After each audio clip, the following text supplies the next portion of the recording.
Welcome to wizard.com. I'm maths teacher Aditi.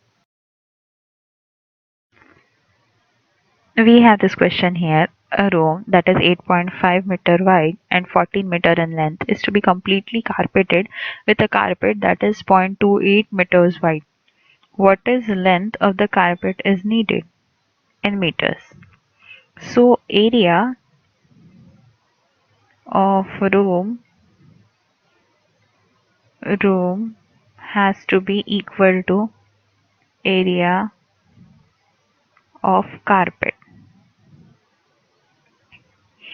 So we have let x meter be length of the carpet.